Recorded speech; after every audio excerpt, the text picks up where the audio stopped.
Biglang may lumapit sa kanyang likod, isang dambuhalang lalaki na puno ng aura ng puwersa. Nang makita ito ni Pan Wei, agad siyang napasigaw. Mountain Crusher Huayangshong, natalo kita sa kamay ko, pero naglalakas loob ka pang magpakita sa harap ko. Ngunit ngumiti lamang si Hua. Hinawakan niya ang magkabilang pintuan at, gamit ang kanyang lakas, winasak niya ang buong bahay ni Pan Wei nang walang kahirap-hirap. Napasigaw si Xian. Dinurog lang niya diretso ang bahay. Ang galing talaga ni Huayangshong na kilala bilang Mountain Crusher. Gaano ba kalakas ang lakas niya?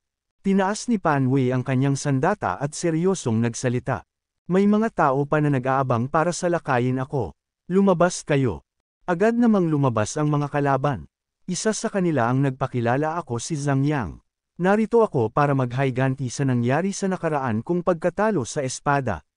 Sunod namang lumapit ang isang tao mula sa kilalang pamilyang Luo.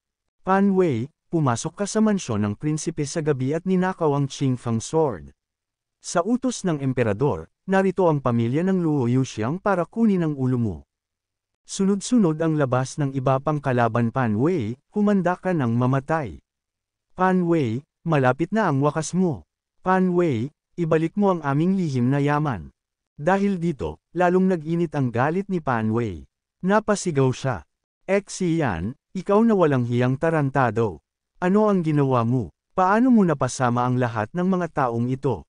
Ngumiti si Xian at sumagot. Napakasimple lang. Ginamo ko ang kanilang mga sugat, at mayroon na silang galit laban sayo. Bilang isang Son of God, kailangan mong harapin ang landas mo para lalo kang lumakas. Pero sa mga sunod-sunod mong maswerteng pagkakataon, natural lang na magkakaroon ka ng maraming kaaway. Kaya hinanap ko sila isa-isa. Isinalaysay pa niya kung paano niya nakasalubong si Huayangshong matapos makatamaan ng daliri ko, lubusan kong ginamo ang loob na sugat na tinamumo kay Pan Wei. Humarap naman si Zhang Yang kay Xian paumanhin, pero ikaw ba si Master Swordsman Zhang Yang? Interesado ka bang lumaban kay Pan Wei para ipamala sa lahat kung sino ang tunay na number 1 na henyo sa lungsod ng Yunshan? Pumunta pa si Xian sa lugar ng pamilya Luo at buong galang na nagsalita. Narinig ko na ang mapangahas na si Pan Wei ay nanggulo at nagnakaw sa mansyon ng ikatlong prinsipe sa gabi.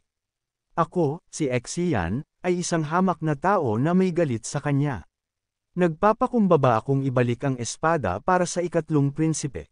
Tinapos ni Xian ang kanyang pahayag. Pan Wei, kahit isa kang Son of God, imposible para sa iyo na malampasan ang sitwasyon na ito laban sa aking makapangyarihang galaw na mistulang isang chessboard na muling nabubuo ang mga piraso. Sabay-sabay nilang sinugod si Pan Wei. Ngayong hinaharap niya ang napakabigat na laban, hindi may kakaila na ang kanyang tapang ay higit pa sa karaniwan. Wala siyang bahid ng takot, at sa kabila ng lahat, maituturing siyang isang tunay na bayani. Ngunit mahirap ang labanan gamit ang dalawang kamao laban sa 4 na kamay, lalo pa kung higit sa 40 ang kanyang kalaban. Si Pan Wei, kahit mabilis at matalas ang galaw, hindi naiwasan ang mga dagok na tumama sa kanyang katawan. Habang lumalala ang kanyang mga sugat, unti-unting bumabagsak ang kanyang lakas. Napaatras siya, tumilapon sa lupa, ngunit hindi pa rin tumitigil ang mga pag-atake ng kanyang mga kalaban. Sa malayo, tahimik na nanunood si Xian, na napasambit, tila tapos na ang laban. Mukhang matatapos na ang misyon. Kasabay nito, inactivate niya ang kanyang system panel. Sa kanyang isipan, naglaro ang mga saloobin. Hindi madaling maipa ng mga origin points na ito. Mukhang umabot na ang aking reputasyon sa iba't ibang lungsod, kaya nakapagkolekta ako ng ganito karami. Ngunit kahit na may 25 puntos na ako, hindi ko pa rin ma-level up ang Finger of Nirvana sa antas 3. Gaano ba kataas ang hinihingi nito? Napangisi siya, pero hindi mahalaga. Marami pa akong panahon. Sa anuman mang oras, maaari ko nang iwan ang lugar na ito. Kapag natapos ko ang misyon, sisirain ko ang reputasyon ko sa paraang mag-aanyaya ng atensyon. Aniin ko ang lahat ng libro sa mundong ito ngayon. Pagdating ng panahon, matututunan ko ang lahat ng martial arts at i-upgrade ito sa pinakamataas na antas. Kapag wala nang makakatapat sa akin, babalik ako sa pangunahing mundo upang talunin ang Moqing sect. Napakaganda ng plano ko. Samantala, walang tigil ang pag-atake kay Pan Wei, at napansin ito ng City Lord. Lumapit siya, galit na galit, sabay sigaw, Pan Wei, ikaw na asong gala.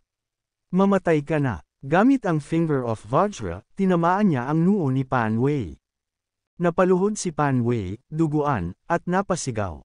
Hindi ito maaaring mangyari. Hindi ito posible. Ako ay paborito ng mga langit. Lagi akong nananalo. Hindi ko matatanggap ang pagkatalo.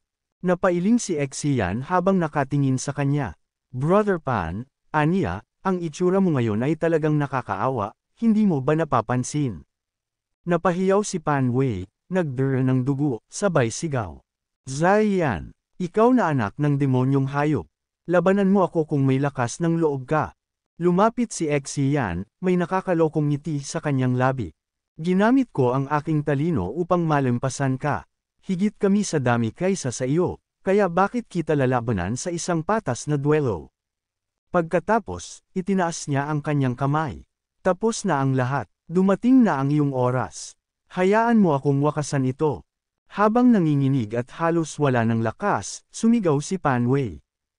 Ako si Pan Wei, hahabulin kita hanggang sa dulo ng walang hanggan. Ngunit huli na ang lahat. Isang matinding atake ang nagpatapos sa kanyang buhay. Ang lahat ng tao sa paligid ay napasigaw. Sa wakas, patay na siya. Ngunit biglang dumilim ang langit. Nagkatinginan ng mga tao, at may isang nagtanong. Bakit biglang dumilim? Tinamaan ba siya ng kidlat? Narinig ni Xian ang malakas na kidlat matapos niyang sambitin, siya nga ay karapat-dapat na tawaging Son of God. Kahit ang Diyos ay nagpakita ng kidlat nang siya'y mamatay. Bigla namang lumabas ang kanyang sistema at sinabihan siya, patay na si Pan Wei. Natapos na nang gumagamit ang misyon. Ang reward ay 70 origin points. Napangiti si Xian at nasambit, perpekto. Alam ko na magagawa ko ito. Hindi ko inaasahang makakakuha pa ako ng reward na origin points para sa pagsapol ng misyon. Ngunit muling nagsalita ang sistema, sa loob ng 10 segundo, ibabalik ang gumagamit sa pangunahing mundo. Mangyaring maghanda. Nagulat si Xian. Ano ba to? Tanjina, hindi niyo sinabi na ibabalik ako agad kapag natapos ko ang misyon. Habang naglalaho ang kanyang katawan, napasigaw siya, ang mga mahalagang libre ko. At ang magnifico kong plano na maging Diyos ng mga baguhan. System, sisipain kita ng walang awa. Sa isang iglap, tuluyan siyang nakabalik sa pangunahing mundo. Pagmulat ng kanyang mata, napahawak siya sa ulo at nasabi, nagbalik na ang kaluluwa ko. Ngunit kung iisipin, ang kakayahang maglakbay na ito ay talagang di maasahan. Hindi ba pwedeng nadala ang katawan ko kasama ng kaluluwa ko? Bumantong hininga siya. At least, nakabalik na ako sa piling ng mga tigre muli. Sa labas, narinig niya ang mga boses Lady Matriarch, ang espesyal na alaga ni Chinzin ay gumawa ng malaking krimen sa pagpasok sa shrine ng mga ninuno. Hindi mo siya pwedeng kampihan dahil lang mahal mo siya. Ano ang dahilan mo sa pagpilit sa akin ng ganito? Natahimik si Xian at napaisip, mabuti na lang hindi parehas ang takbo ng oras sa minor na mundo kumpara sa pangunahing mundo. Hindi siguro ako nagtagal dito. Kung hindi, malamang pag-alagala na lang akong kaluluwa ngayon. Muli niyang narinig ni Xian ang muling pag-alingaw ng boses mula sa labas. Lahat kayo, tumigil. Kapag nahawakan ko ang lalaking ito, ako ang magdedesisyon kung ano ang tama at mali. Napayuko ang mga tao sa labas bilang pagsang-ayon, ngunit si Xian ay biglang pinagpawisan ng malamig. Napabulong siya, may paparating para hulihin ako. At base sa mga sinabi nila, mukhang ang matriarch ng Moching sect ito. Dahil hindi ako makakatakas, kailangan kong lumaban. Pero paano ko siya lalabanan kung nasa unang layer lang ako ng acquired realm? Biglang sumagi sa kanyang isipan ang isang kakaibang ideya, na tila isang liwanag sa madilim na kalituhan. Napangiti siya ng may kasiguruhan, sabay bulong sa sarili, sandali lang, naaalala ko. Narinig kong sinasabi ng mga disipulo noon na malubha ang kalagayan ng matriarch. Agad siyang lumingon sa ributo sa harapan niya, ang kanyang mga mata ay nagliwanag na parabang nakita niya ang sagot sa lahat ng katanungan. Sa isang iglap, lumapit siya sa harap ng ributo at buong pusong sambit, ang Grand Sect founder ng Moching Sect, Yu Shuluo. Siya ang sagot, siya ang magliligtas sa matriarch. Nagningning ang determinasyon sa kanyang mga mata, at ang init ng kanyang pananalig ay tila bumalat sa buong paligid. Pagpasok ng matriarch, nag-aapoy ang kanyang presensya. Napasigaw ito, paano mo nagawang manggulo sa shrine ng mga ninuno ng Moching sect? Lumabas ka na. Napuno ang paligid ng nakakatakot na presyon. Nagpakawala siya ng nakakamatay na aura at sumigaw, makasalanan. Paano mo nagawa ang kasamaan na iyon sa rebulto ng founder ng Moching sect? Biglang may narinig silang malalim na boses mula sa likod. Sino ang nanggambala sa aking pagtulog? Natahimik ang matriarch, nagtataka at nagtanong, sino ka? Sumagot naman si Exian na nagpapanggap, ako si Yoshulua. Tinitignan ko ang lakas na umaagos sa iyong katawan. Maaari bang ikaw ay isa sa mga baguhang miyembro na nagmana ng paraan ng cultivation ng Moching sect pagkaraan ng daan-daang taon? Tinuloy niya, ang tunay na enerhiya sa iyong katawan ay palaging umaagos paalis. Dalawa sa iyong 12 meridians ay malapit ng maputol, halos kalahati ng acupuncture points mo ay nasira, at mukhang may mga bitik na rin ang energy ocean ng iyong dantian. Kahit mag-practice ka pa, imbes na lumakas, mas lalo ka pang hihina. Napatigil ang matriarch, nagulat at napaisip, ang lalaking ito. Sinusubukan niya bang lokohin ako? Pero paano niya nalaman ang detalye ng mga sugat ko? Hanggang sa pagkakaalam ko, imposible para sa kahit sinong miyembro ng sect ang makaalam nito. Ngunit tinuloy ni Exian ang kanyang pagpapanggap. Ngunit pabayaan na natin iyon. Pagkatapos ng lahat, ikaw ay isa sa mga miyembro ng sect ko. Kaya ibabahagi ko sa iyo ang isang natatanging kasanayan sa paggamot. Biglang nagpakawala si Exian ng isang pambihirang kakayahan. Ang kanyang daliri ay bumalot ng gintong liwanag habang ginamit niya ang Finger of Nirvana. Sa gitna ng tensyon, napausal ang matriarch kahit na hindi ko pa naririnig ang teknik na ito. Ang lakas na nilikha niya nang ginamit niya ito ay hindi mo masasabing taglay ng isang honeypot. Talaga bang ito ang espiritual na manifestasyon ng nagtatag ng sekta? Biglang nanghina si Exian, at sa pagod, sinabi niya pagod na ako, bahala ka na sa sarili mo. Agad namang lumapit ang matriarch at sumigaw. Sekta ng nagtatag, huwag kang umalis. Nang tuluyan ng mawala ng malay si Exian, sinalo siya ng matriarch. Paulit-ulit niyang sinabi habang yakap ang walang malay na katawan ni Exian. Sekta ng nagtatag, sekta ng nagtatag. Pagmulat ng mga mata ni Exian, napausal siya nasaan ako. Napansin niyang yakap siya ng matriarch at agad siyang nagkunwaring nagulat. Miss, kung may sasabihin ka, sabihin mo na lang. Hindi mo kailangang yakapin ako. Ngunit malamig ang sagot ng matriarch, ano ang nakita mo pagkapasok mo? Sagutin mo ito ngayon din. Medyo naguguluhan, sinagot siya ni Exian. Pagkatapos akong mapatulog sa shrine ng mga ninuno, mukhang may nakasalubong ako, at nawalan ako ng malay. Habang medyo natutulog pa, narinig ko ang tinig ng isang babae. Sinabi niya na tuturuan niya ako ng isang teknik ng martial arts. Ano nga ulit ang tawag doon? Finger of Minerva. Napakunot ang noo ng matriarch at tumugon. Finger of Nirvana, ba ang ibig mong sabihin? Parang naalala ni Exian at tumanggaw tama, iyon pala ang tawag doon, Finger of Nirvana. Sinabi niya na gamitin ko ang teknik na ito para masahiin ang balikat ng sekta puno, para hindi ako maparusahan sa pagkakapasok ko sa shrine ng mga ninuno ng aksidente. Pero, Miss, hindi naman siguro ikaw ang sekta puno, di ba? Nagbigay ng makahulugang titig ang matriarch at tumugon. Ano sa tingin mo? Nagkakamot ng ulo, sumagot si Exian. Alam mo kasi, Miss Matriarch, kailangan ko sigurong masahiin ang balikat mo. Nagbigay ng matalim na tingin ang matriarch at sumagot. Tama na ang kasinungalingan mo. At agad niyang ginamit ang Finger of Nirvana habang ginagamitan niya ang matriarch ng teknik. Iniisip ni Exian, subukan ko munang ipadama ito sa kanya gamit ang 30% ng lakas ng Finger of Nirvana. Nang maramdaman ng matriarch ang epekto, napausal siya. Ano ito? May mainit at mahasty kong enerhiya na umaagos sa buong katawan ko. Hindi ito tunay na enerhiya, pero mas mahusay ang epekto nito sa paggagaling.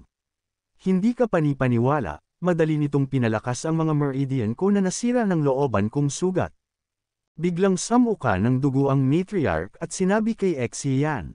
Huwag kang titigil. Ipagpatuloy mo. Iyan lang ang panes at nabubulok na dugo na naipon sa loob ng katawan ko. Iluluwa ko na lang ito. Hanggat ang enerhiya na ito ay patuloy na umaagos sa loob ng katawan ko. Kahit wala akong lunas, ang mga looban kong sugat ay ganap na gagaling. Ngunit napansin niyang huminto si Exian. Galit siyang nagtanong. Hindi ba sinabi ko na ituloy mo? Bakit ka tumigil? Hingal na sumagot si Exian. Tungkol doon, pasensya na. Ang teknik na ito ay ubos lakas. Ngayon pa lang ako nag-aral ng kakaunting paraan para mapalakas ang yang ko. Wala na akong lakas para ulitin ang Finger of Nirvana. Sa isip niya, iniisip niya hindi ko siya pwedeng gamutin agad, kung hindi, mawawala ang halaga ko sa kanya. At kapag nangyari iyon, tatapusin niya lang ako. At sa loob ng isip ng matriarch, nipausal siya ng ang lalaking ito ang Monipot, na nahuli ni Qin Zinchi, at ang kanyang lakas ay napakahina. Kahit itinuro sa kanya ng sekta ng nagtatag ang himalang teknik ng panggagamot, tila hindi niya kayang ganap na maabot ang potensyal nito. Kung ganito ang aking iniisip, wala akong magagawa. At ang kanyang sinuka na dugo niya at gamit ang kanyang aura upang tipunin iyon, at walang pag-aalinlangang ibinato kay Exian sa damit ni Exian at nagulat si Exi at napatili Diyos ko. Miss Matriarch, bakit mo ako sinampal? Tahimik ngunit matalas ang tugon ng matriarch, ang pagpasok sa shrine ng mga ninuno ay isang napakalaking kasalanan. Kahit ako pa ang matriarch, hindi kita maaaring patawarin ng ganoon lang kadali. Huwag mong burahin ang dugo sa iyong damit.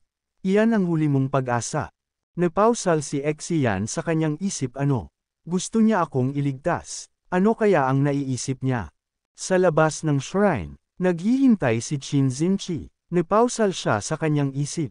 Ang virtuous body ni Exian ay hindi pa ganap na nasasakop. Kung talagang papatayin siya ng master, iyon ay isang malaking pagkawala. Nakita niyang lumabas ang kanyang master. Agad niya itong tinawag at nagtanong. Ano ang nangyari kay Exian? Ngunit biglang sumingit si Tianlong.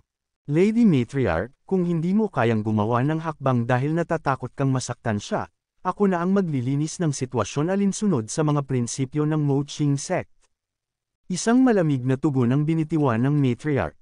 Ang kasalanan ni Exian sa paglabag sa shrine ng mga ninuno ay hindi mapapatawad. Ngunit pinarusahan ko na siya sa sarili kong paraan upang hindi na kayo maabala pa. Nag-usisa si Qin Zinchi, Master, paano mo siya pinarusahan? Ngunit matigas ang sagot ng matriarch, lalabas si Exian sa ilang sandali. Tanungin mo siya mismo. Paglabas ni Exian, lutang ang pagod sa kanyang mukha ngunit magalang niyang sinabi sobrang salamat po sa inyo, Lady Matriarch, sa pagbibigay ng awa sa akin.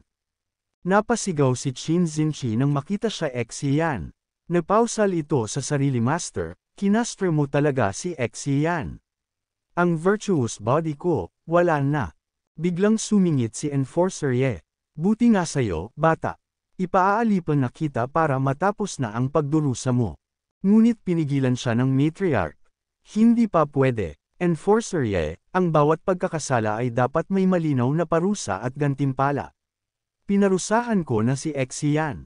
Tigilan na natin ito dito. At mula nang mamatay si Pang Min, wala nang nag-aayos ng buhok ko. Kaya papayagan ko si Exian na pumalit sa kanya. Tahimik ang lahat matapos marinig ito. Lumipas ang ilang oras, at ang eksena ay lumipat sa Mo Ching sect, partikular sa residensya ng sekta puno. Sa loob, makikita si Exian na abala sa pagpapalit ng damit. Habang ginagawa ito, napabulong siya sa sarili. Nagtataka pa ako kung bakit niya dinumi ang dugo sa pantalon ko.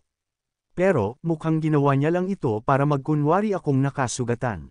Napahinga siya ng malalim bago tumingin sa salamin, bahagyang tumawa, at muling sinabi. At ngayon, magpapanggap ako bilang eunuch. Eto na ako. Sa kanyang desisyon, buong lakas niyang binuksan ang pintuan at maririnig ang malakas na sigaw niya sa oras na ito, ako'y magiging kaaya-ayang ganda, pansamantala. At lumipat muli ang eksena sa silid ng matriarch, ginagamot ni Exian ang matriarch habang tahimik niyang iniisip at kaya, ang buhay ko ay naging tahimik at maayos pansamantala bilang personal na alipin ng matriarch.